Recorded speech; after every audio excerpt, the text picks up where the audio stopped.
Il est beau d'avoir un but dans la vie. Et Philippe II, qui régna de 1180 à 1223, en avait un, c'était de s'approprier les domaines du roi d'Angleterre à l'intérieur du royaume de France. Pour parvenir à ses fins, Philippe II attisa les querelles qui opposaient entre les fils d'Henri II Plantagenet et les conflits de ceux-ci avec leur père. Et Philippe II faisait profession d'une vive et tendre amitié envers Richard. Il lui écrivait des lettres touchantes. Entre eux, c'était à la vie, à la mort. Et les deux amis partirent ensemble pour la croisade en 1190. C'était la troisième croisade. Mais à peine arrivé, Philippe II prétexta une maladie et décida de rentrer chez lui. Mais sur le chemin du retour, il passa par les terres du duc d'Autriche, Léopold V Babenberg. Et au cours de la conversation, il lui laissa entendre que Richard l'avait odieusement calomnié. Je vous dis ça, c'est entre nous, ne le répétez pas.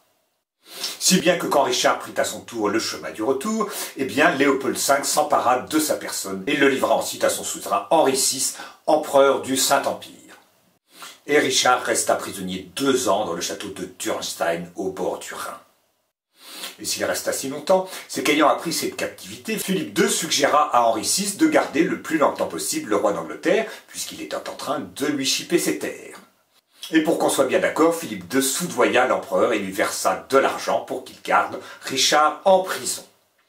Tout cela est raconté dans le roman d'Ivanhoe Walter Scott, qui a donné lieu à de nombreuses adaptations, c'est l'époque de Robin des Bois. Et pendant ce temps, c'est Jean Santerre, le frère de Richard, qui gouverne.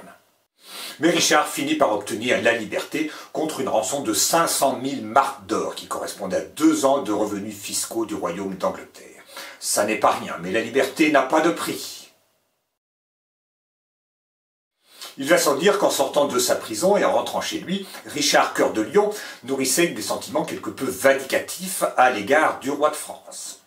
Et il était bien décidé à récupérer ses territoires, ce qu'il fit de la Normandie. Et avec tant de succès qu'en 1194, il faillit même faire Philippe II prisonnier devant Vendôme. Mais il ne put aller plus loin, car en son absence, ses vassaux en avaient pris un peu à leur aise, et si bien que Richard mourut dans le siège du château de Chalus en Limousin, d'un carreau d'arbalète qu'il reçut dans le cou. Et il fut inhumé dans l'abbaye de Fontevraud, en Anjou, aux côtés de sa mère, Aliénor d'Aquitaine. Puisque l'Anjou appartenait aux Plantagenets, et il faut préciser que Richard et Jean sont rois d'Angleterre, mais ils ne sont pas pour autant anglais, ils restent français, ils ne parlent pas un mot d'anglais ni l'un ni l'autre. Ce ne sont pas des Anglais qui viennent en France, ce sont des Français qui sont devenus rois d'Angleterre. Et Jean Santerre succéda à Richard Cœur de Lion, mais Philippe II ourdit une nouvelle machination, il soutint les prétentions du jeune Arthur de Bretagne, neveu de Jean Santerre. Mais cela ne porta pas chance à ce jeune homme qui fut assassiné. On dit même qu'il fut assassiné par Jean Santerre de ses propres mains dans une barque au milieu d'un étang. Tout cela est très romantique.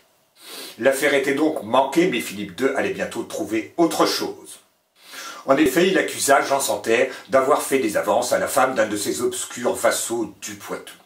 On est content de voir les rois de France si sourcilleux pour préserver la vertu des dames. Ça n'est pas toujours le cas. Toujours est-il que Philippe II organisa un procès féodal. Jean Santerre fut condamné pour félonie à perdre presque tous ses territoires à l'intérieur du royaume de France. À savoir la Normandie, l'Anjou, la Touraine et le Poitou. Rien que ça. Et qui allait s'occuper de ces grands territoires en l'absence de leur suzerain légitime? Eh bien, le roi de France se dévoua et s'en empara. Croyez-vous qu'il va en rester là? Pas du tout. Et en effet, en 1213, il trouva que Jean Santerre fut excommunié par le pape Innocent III.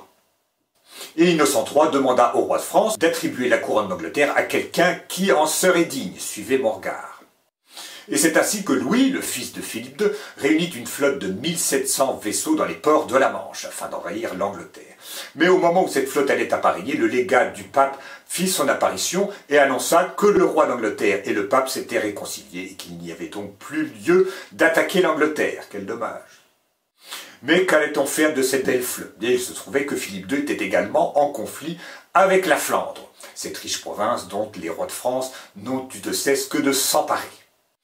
Et la flotte de Louis fit voile vers la mer du Nord.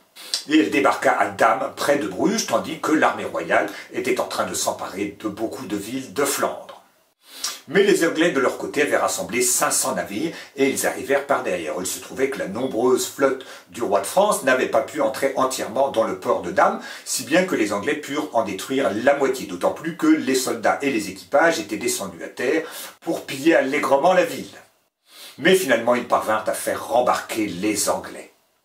On voit donc que les protagonistes de la bataille de Bouvines qui approchent ne sont pas d'abominables envahisseurs qui veulent du mal à la France, mais des gens qui ont quelques griefs à l'égard de Philippe II.